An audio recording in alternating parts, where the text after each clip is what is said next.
واغفر لنا ما مضى يا واسع الكرم يا رب للصبر المقاصد واغفر لنا ما مضى يا واسع الكرم يا تكون سيد الخليق والآخرين والبين بين العرب والعجم يا رب المصطفى والمقاصدنا واغفر لنا الله واسع الكرم الحبيب الذي نجا شفاعته لكل هول بنا والمقدم يا رب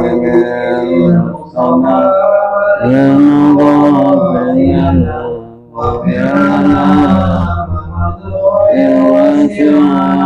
أقرب الخلق ما لمن أقوم به سواك عند مرور الحديث العابد يا رب المصطفى لمن غفر لنا واغفر لنا ويطيع رسولا وإيجاه كبير إذا الكريم تجلى باسم المنتظم يا رب المصطفى لمن غفر لنا واغفر لنا فإن من جودك الدنيا وضارتها ومن علومك علم اللوح والقلم يا رب المصطفى من غافلا واغفر لنا يا رب المصطفى بالمقاصد واغفر لنا فالله يا واسع الكرم يا رب المصطفى بالمقاصد واغفر لنا فالله يا واسع اللهم صل وسلم وبارك عليه وعلى آله.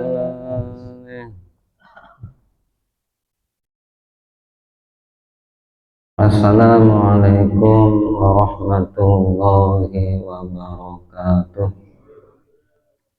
Bismillahi summa alhamdulillah wassalatu wassalamu ala rasulillah. Ashhadu an la ilaha illallah wahdahu la syarika lah wa ashhadu anna muhammadan abduhu wa rasuluh la nabiyya ba'dah. Allahumma salli ala sayyidina Muhammad wa ala alihi wa sahbihi wa man walah. Amma ba'd. Fa inna asdaqal hadisi fi kitabillah wa khairal hadi hadi nabiyyina Muhammadin sallallahu alaihi wa alihi wasallam wa syarrul umuri muhdatsatuha wa kullu muhdatsatin bid'ah wa kullu bid'atin dhalalah wa kullu dhalalatin finnar. Nawaina an na'takifa fi hadzal masjid ma dumna fihi lillahi ta'ala. Para jamaah kaum muslimin, jamaah Masjid Al-Barakah rahimakumullah. Alhamdulillah wa syukru ala ni'amillah. Allah Subhanahu wa taala selalu memberikan kita nikmat pada malam ini terutama nikmat yang paling besar, yaitu nikmat iman dan Islam, sehat walafiat, taufik hidayah dan inayahnya, hingga kita kumpul lagi.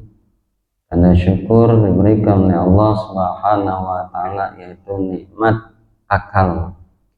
Dengan nikmat akal kita kewajiban diantaranya beribadah kepada Allah Subhanahu wa Ta'ala, salat maghrib dan lain-lain.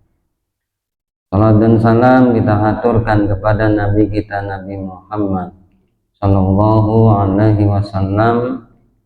Tak lupa kepada para keluarganya, para sahabatnya, para generasi-generasi sampailah ke kita sekalian, dengan bimbingan ulama salafus soleh.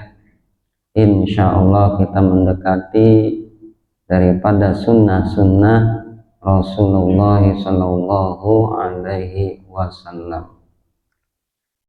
Malam ini kita ngaji sarahnya, yaitu surah Al-Baqarah 142-43. Sarahnya belum dibaca, tentang kiblat. Kiblat itu artinya mengarah, kibala, jadi bukan untuk menyembah. Bahasa Arabnya kibala, artinya mengarah. Karena banyak orang umat Islam, terutama umat Nabi Muhammad Sallallahu Alaihi Wasallam, satu tujuan arahnya, maka ditambah tak marbutoh, kiblatun, pakai tak marbutoh. Simbol kiblat adalah diantaranya muka. Makanya kalau kita sesudah sholat, sunnah Nabi mengusap muka, tangan kanan. Dalam kitab Al-Azkarun Nawawi itu Nabi mengatakan sesudah sholat ngusap muka, tangan kanan. Boleh dua-duanya. Sampai mana? Dagu. Itu keterangannya. Kalau punya jenggot, usap juga. Jangan udah sampai sini, apalagi begini doang. Sampai jenggot, bahkan sampai dagu. Apa yang dibaca? Allahumma inni as'aluka minal hammi wal hazan. Boleh ditambah Allahumma inni as'aluka fauzal jannah. Usapmu muka. Jangan gak usap muka, itu sunnah. Sunnah Nabi, usapmu muka. Tiap-tiap doa sunnah usap muka, kecuali kunut subuh. Kunut subuh baru jangan usap muka, makruh. Hukumnya haram enggak, tapi makruh. Enggak ada dasar dari Nabi kita, Nabi Muhammad Sallallahu Alaihi Wasallam. Terus ada tambahan hukum di 17 Agustusan. Ummaman, kemudian seseorang, awala, memulai itu seseorang, la'ban, permainan, bil mali, dengan harta, fahurrima, maka diharamkan itu seseorang.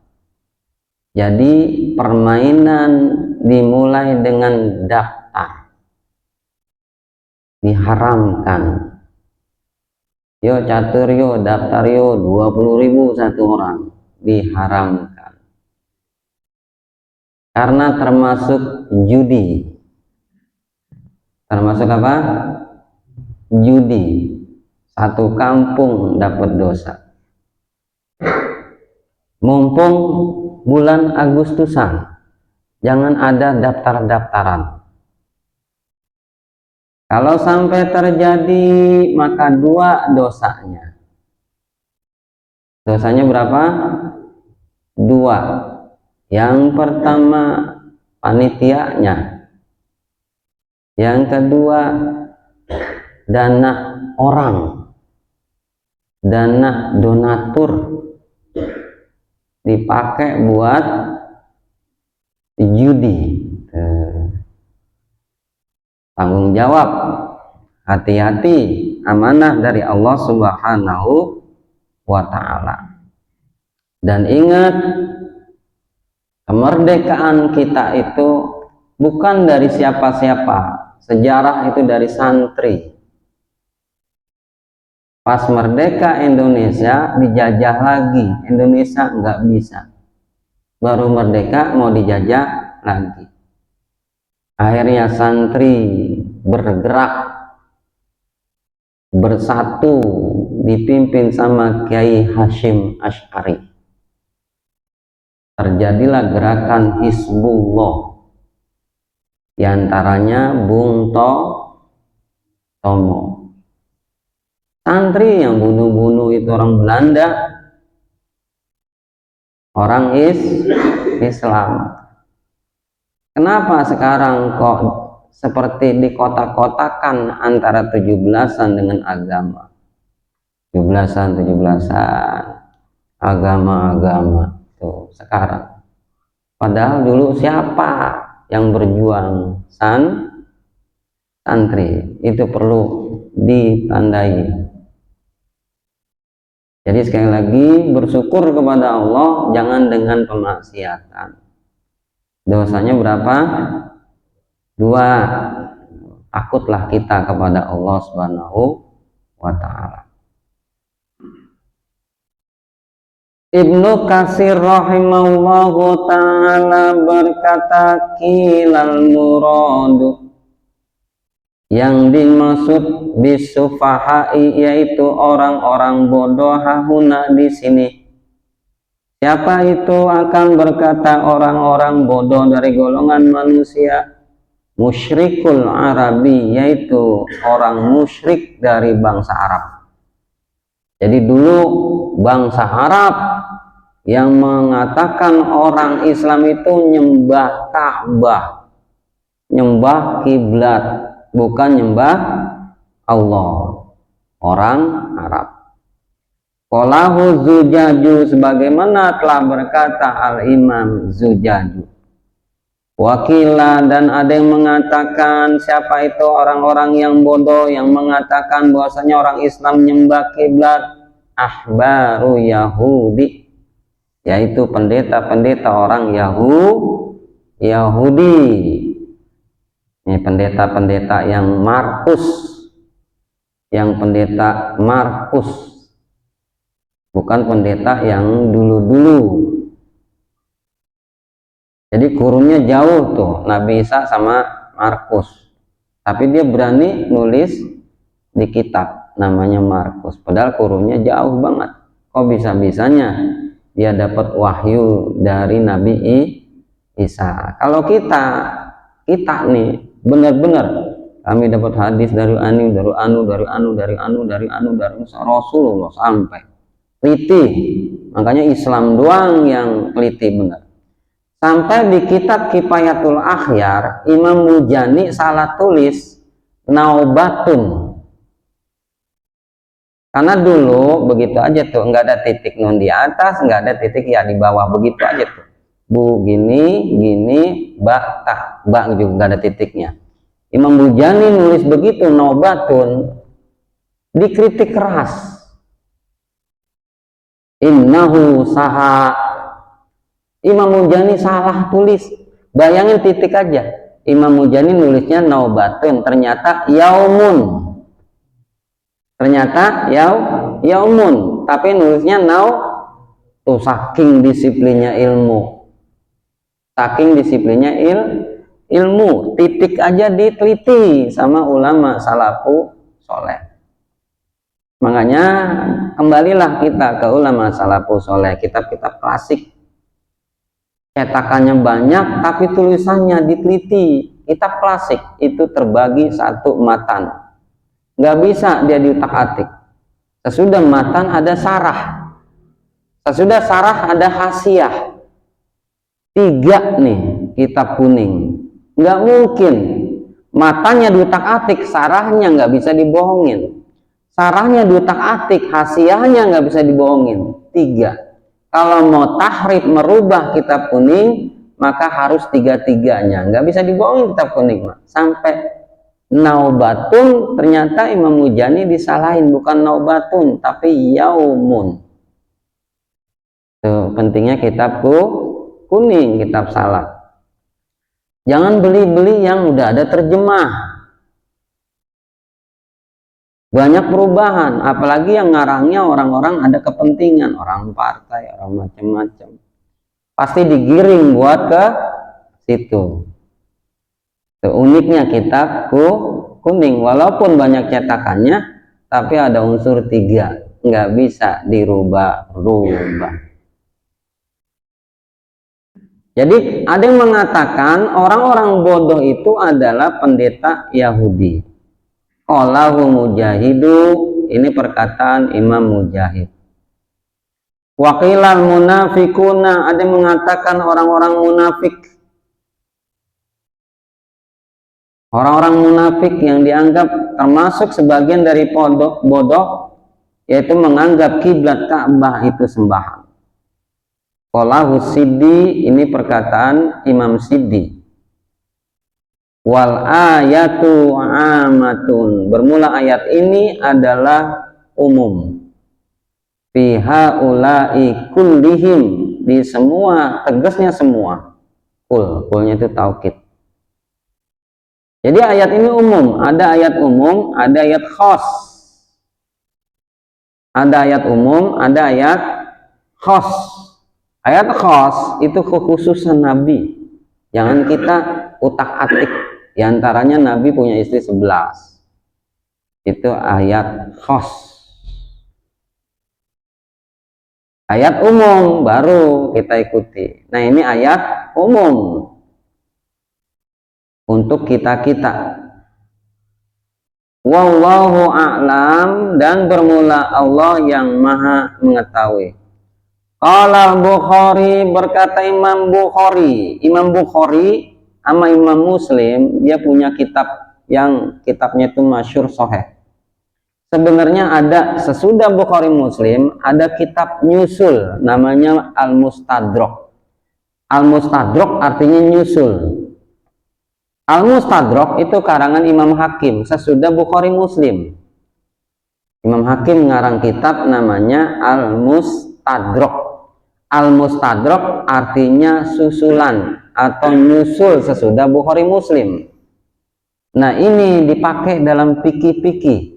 Jadi kitab-kitab fikih Imam Syafi'i nggak langsung ke kitab-kitab Bukhari Muslim, tapi kebanyakan ngambilnya di kitab Al-Mustadrak. Ciri khasnya wa qala al-hakimu ala syarti syaikhaini. Berkata Imam Hakim, ini hadis disyaratkan oleh 2 imam, yaitu Imam Bukhari dan Imam Muslim. Bayangin, coba kita belajar ilmu hadis, kitab Baikuniyah, kitab Mustolatul Hadis, atau langsung aja ke 2 kitab As-Sahihah wa Dhaifah atau kitab Mizanul I'tidal karangan Ibnu Zauji, kita bahas. Beliau pakar-pakar hadis nggak berani langsung ke hadis karangan Bukhari Muslim, mengikuti kaidah-kaidah, disyaratin nggak nih, sesuai nggak nih sama Bukhari Muslim. Terbayangin. Dari sini kita ambil kesimpulan.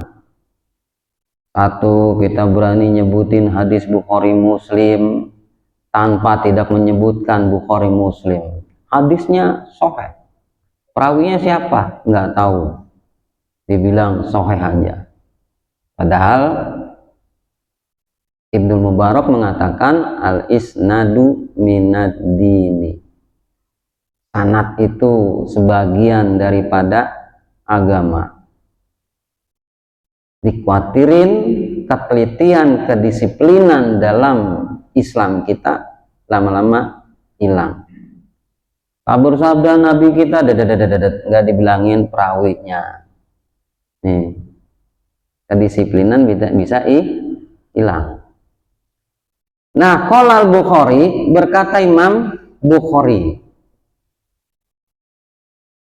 akhbarna, kami dapat khabar, Abu Naimin, dari Abu Naim, kami az-Zahiran, bila mendengar kepada Zahir, an Abi Ishaq, dari Abu Ishaq, anil Baroi, dari Al-Baro, radhiyallahu anhu, semoga Allah meridhoi Al-Baro, anna Rasulullah sallallahu alaihi wasallam sholat. Jadi tareh Abul Baro berkata tentang Nabi, disebut tareh. Tarehnya ini sanadnya berjalan sampai terakhir yang dapat Imam Bukhari, terakhir Ibnu Katsir, karena beliau yang nulis ini di kitabnya. Kata Al-Baro, Rasulullah SAW, beliau sholat ila Baitul Muqaddasi, di Baitul Maqdis di Palestina, sittata asyara syahron, sebanyak 16 bulan. Nabi sholat di Baitul Maqdis berapa? 16 bulan. Au sab'ata asyara syahron, atau Nabi sholat itu 17 bulan. Jadi setahun lebih. Kalau 16 bulan, setahun lebih 4 bulan. Jadi 16 atau 17. Wa kana yujibuhu, wa kana, karena itu menunjukkan tarkol isma wa tansibul khabar. Jadi berselang waktu Nabi udah jalani sholat di Baitul Maqdis 16 atau 17 bulan, ada terbesit yujibuhu, suka Nabi, antakuna kiblatuhu, adanya itu kiblatnya kibalal baiti, menghadap baiti, ada alif lam, menghadap Mekah. Jadi pas udah 16 bulan, 17 bulan, Nabi terbersih di hatinya, dia senengnya itu sholat madhab kiblatnya kemana? Ke Ka'bah. Tuh. Wa annahu sholla awala sholatin sholaha sholatal asri. Wa annahu, dan bahwasanya Nabi ini terbesit di hatinya ke Ka'bah, sholat, beliau sholat awala sholatin, permulaan sholat, sholaha, yang Nabi itu sholat, sholatal asri, yaitu sholat asar. Jadi pas sholat asar, Nabi terbesit di hatinya, pengen madhabnya kemana? Ke Ka'bah. Wa sholat ma'ahu qaumun, wa sholat, dan sholat ma'ahu, bersama Nabi, siapa? Qaumun, kaum, banyak. Nah nih imam, jadi imam Nabi. Imam itu berat, makmum sesalah-salahnya bener aja, yang nanggung imam. Ini imam, apalagi imamnya itu kurang warok, kurang apik. Makmum mah enak, ditanggung sama imam. Imam sampai nanggung, tuh berat jadi imam. Apalagi kalau imamnya kurang warok. Fakharaja rajulun, maka keluarlah seseorang laki-laki, mimman kana sholat ma'ahu, kepada seseorang yang bahwasanya Nabi sholat bersamanya. Pamarro ala ahlil masjidi wahum rokiuna, dan lewat kepada ahli masjid, yaitu ahli masjid itu pada ruku. Pakola, maka berkata itu orang yang tadi keluar, asyhadu billahi, aku bersaksi kepada Allah, laqad sholaitu ma'an nabiyyi sallallahu alaihi wasallam. Lamnya lam litanfis, kotnya kot litahkik, jadi benar-benar dia, sungguh aku telah sholat bersama Nabi Muhammad sallallahu alaihi wasallam kibala Makkah, menghadap Mekah. Ini orang-orang lagi sholat, satu orang ngomong lagi ruku, maksudnya sholat, aku bersaksi bersama Nabi, aku sholat madhab Ka'bah atau Mekah. Dengar begitu, padaru, kalau ada da itu padaru, bukan padaru, padaru, spontan, bareng muternya, itu kayak baris. Ada padaru, ada padaru, makanya watawa saubil haki, atau ayat itu wata'awanu, saling tolong menolong. Padaru, maka mereka muter, berbalik, kama hum kibalal baiti, sebagaimana mereka menghadap ke Mekah, balik ke Mekah, lagi ruku muter. Tuh kisahnya. Dengan kejadian ini, wa kana allazi qad mata 'alal kiblati, dan sungguh qad mata, ada seseorang yang meninggal madhab kiblat, qabla an tuhawila, sebelum memutar, kibalal baiti, menghadap itu Mekah, rijalan, apanya rijalan, seorang laki-laki atau beberapa laki-laki, rojulun, satu orang laki-laki, rijalan, banyak laki-laki, kotalu, yang mereka terbunuh atau meninggal, lam nadri manaqulu fihim, yang pundak-pundak mereka atau yang pindah-pindah dari apa-apa yang kami katakan di dalamnya. Terus saking kejadian gitu. Nah, di kitab Al-Muraghi dikatakan, kalau sampai ini kiblat tidak dirubah sampai sekarang dalam kitab Muraghi, maka lebih besar lagi terjadi peperangan. Ternyata benar. Dalam kitab tafsir Al-Muraghi, Palestina diserang, di situ ada Masjid Aqsa, lagi perang, kiblat kita umpama masih di situ, itu pasti orang Islam pada ngikut perang karena kiblatnya diserang. Untungnya dalam tafsir Muraghi, Nabi kita Nabi Muhammad sallallahu alaihi wasallam ada rasa kesukaan kiblat menghadap Ka'bah. Bisa satu negara, ayo jihad, begitu pasti, ayo jihad gitu. Lalu fa'anzalallahu, maka Allah menurunkan ayat, wa ma kana Allahu liyudhi'a imanakum,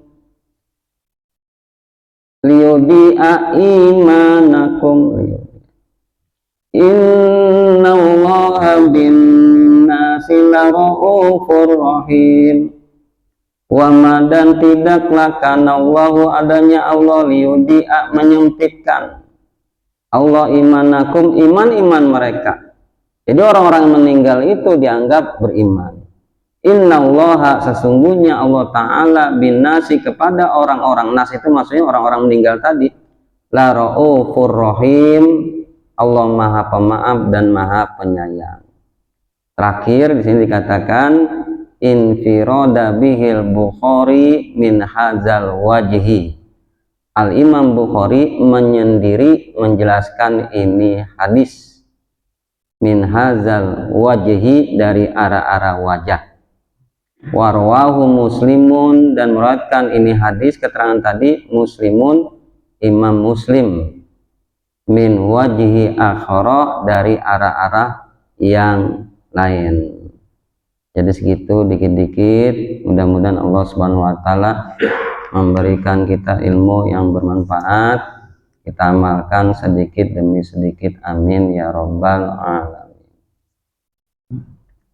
Ya, semoga saja masih dari kita. Ini syarat dari semoga yang 1, 2, 1, 3 yang lalu berkata berbeda masalah apa dan dari dosa menerima sholat adalah bahasa kasar kaumnya agar tidak diberikan atau diarahkan ke Ka'bah. Masih waktu kita 10 menit lagi bagi jemaah yang ingin bertanya berkaitan dengan masalah-masalah yang dijelaskan oleh guru kita, karena dari orang yang telah merusak akal yang mengatakan bahwa kita terlibat batu yang berada di Ka'bah itu bermakna Allah Subhanahu wa taala. Kalau kita bisa.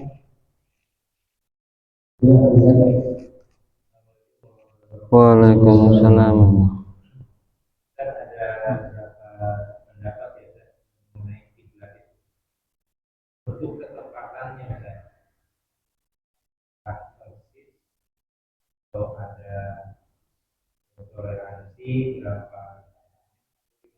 Ya. Kiblat mazhab kita ya, mazhab Imam Syafi'i. Wa syartu sholatil kiblah. Jadi kita sebelum sholat, syaratnya kita jalani. Syarat sholat diantaranya menghadap kiblat. Menghadap di sini, menurut pendapat Imam Syafi'i, selagi kita tidak melihat langsung itu kiblat. Jadi mata kita nggak ngelihat langsung itu kiblat, wa yazunnu bil qalbi, cukup nyangka-nyangka di hati. Jadi mustaqbilal kiblati, cukup begitu. Tetapi kalau kita ada di sana di Ka'bah, mata kita ngelihat langsung, maka wajib menghadap kiblat, pendapat Imam Syafi'i. Adapun dengan itu dengan cara-cara gitu, nah di dalam Al-Falakiyah itu, waktu saya belajar Al-Falakiyah itu pakai kayu, satu negatifnya pakai kompas adalah berbenturan kalau tanahnya itu mengandung besi. Jadi kompas itu nggak akan efisien kalau tanahnya itu mengandung besi, magnet, maka dia tidak berfungsi. Makanya Imam Syafi'i dan jumhur mazhab Syafi'i itu madhab kiblat kalau kita nggak ngelihat langsung, cukup nyangka-nyangka, ikhtiar matahari ke barat, udah ikhtiar matahari ke barat kalau nggak ngelihat langsung kiblat. Lebih diutamakan saf, karena saf itu hadisnya 3, istawu sufufakum, 2, sawu wa tasimu wa tadilu, hadisnya 2. Sedangkan kiblat Nabi di dalam saf itu nggak nyebutin ayo madhab kiblat, nggak nyebutin, tapi yang disebutin sawu sufufakum, istawu wa tasimu wa tadilu, 2. Nah di situ Imam Syafi'i mengambil kesimpulan cukup nyangka-nyangka kalau tidak melihat kiblat, lebih utama safnya diluruskan, dirapatkan. Jangan gara-gara kita kiblat pengen bener banget, padahal jarak kita ke Mekah nggak ada yang tahu, akhirnya safnya nyerong, nggak bener, nggak rapi, nggak lurus. Jadi mazhab Syafi'i itu cukup nyangka-nyangka, ikhtiar madhab sebelah barat, tetapi lebih mengutamakan saf sholat. Termasuk sholat dalam kendaraan. Wah, sholat kendaraan beda. Ar-rohilah itu, Di kendaraan ar-rohilah. Sebenarnya dari hukum fikih sholat di kendaraan itu lebih utama dua. Dalam kitab At-Tibyan fi Hamalatil Quran karangan Imam Nawawi lebih baik lihurmatil waktu, menghormati waktu. Pas azan hormati waktu, berhenti, jangan sholat di mobil itu, mendingan berhenti. Atau lihurmatil waktu, pas azan bunyi kata Imam Nawawi saya niat hormatin waktu, pas sudah sampai tujuan niat diqodho. Karena di dalam mobil itu ada dua kerusakan. Satu, dia nggak sujud, padahal orang itu bisa sujud tuh. Jadi bukan madhab kiblat aja, kekurangannya di mobil dia nggak sujud. Sujud itu keterangannya, sujud itu penting banget, dia rukun, nggak mesti sedikit sakit nggak sujud. Kalau masih bisa diri goyang-goyang kakinya, sujud. Pakai bangku muhdas, pakai kursi duduk muhdas, perkara baru. Boleh, tapi sujudnya tetap di tanah. Sebenarnya duduk di bangku itu rukuknya begini, pas sujudnya tetap ke tanah. Sebenarnya keterangannya tuh duduknya lagi nggak ada dalilnya, nggak bisa diri ke bawah-bawah, nggak sujud. Shollu qa'iman, sholatlah kamu dalam keadaan berdiri, nggak dibahas bab sujud. Fa'ilam tastati, kalau nggak mampu pakok idan, fa'ilam tastati pamulkian, nggak dibahas bab sujud. Kenapa tiba-tiba pas sholat di bangku kok dibahas ke sujud juga? Nggak nah itu tuh keterangannya tuh. Kalau di bangku sebenarnya satu udah muhdas, perkara baru. Dalam fikih kan nggak diajarin sholat nggak mampu diri duduk di bangku. Di kitab manapun nggak ada keterangan orang nggak bisa diri duduknya di bangku, nggak ada. Itu perkara baru disebut. Adanya duduk di begini. Tiba-tiba di bangku, akhirnya ngikut kagak sujud. Padahal hadisnya nggak ada keterangan ninggalin sujud. Hadisnya kalau nggak bisa diri, duduk. Nggak bisa duduk, nggak ada keterangan jangan sujud juga ke bawah. Sebenarnya seperti itu, tapi mudah-mudahan ada keterangan lain. Ya segitu. Jadi untuk sekalian, mendadak mau nanya? Paham? Masih ada waktu beberapa menit lagi. Ya tadi ada 1 menit, Baik, mas sekalian, tinggal 1 menit lagi kita kaji. Mungkin nanti keterangannya bisa kita buka untuk minggu yang mendatang. Pertanyaannya mohon disiapkan untuk minggu yang selanjutnya. Kita menemui ini, mudah-mudahan apa yang disampaikan ini jadi bisa bermanfaat. Amin ya Allah ya Rabbi. Maksudnya sedikit bisa menambah pengetahuan kita atau bagaimana pengembangan maksudnya. Kita berdoa ini sesuatu lagi seperti insyaallah doa guru kita. Subhanallahumma wa bihamdika asyhadu an la ilaha illa anta astaghfiruka wa atubu ilaik. Bismillahirrahmanirrahim. Alhamdulillahirabbil alamin. Allahumma shalli ala sayyidina Muhammad wa ala ali sayyidina Muhammad. Rabbana anfa'na bima 'allamtana, Rabbana 'allimna najiyan fauna. Rabbana faqina wa faqih 'alana wa qurbatil lana fi dinina. Rabbana atina fid dunya hasanah wa fil akhirati hasanah wa qina adzabannar. Sallallahu ala sayyidina Muhammad wa ala alihi wa sahbihi ajma'in wasallam. Walhamdulillahirabbil alamin. Assalamualaikum warahmatullahi wabarakatuh. Waalaikumsalam.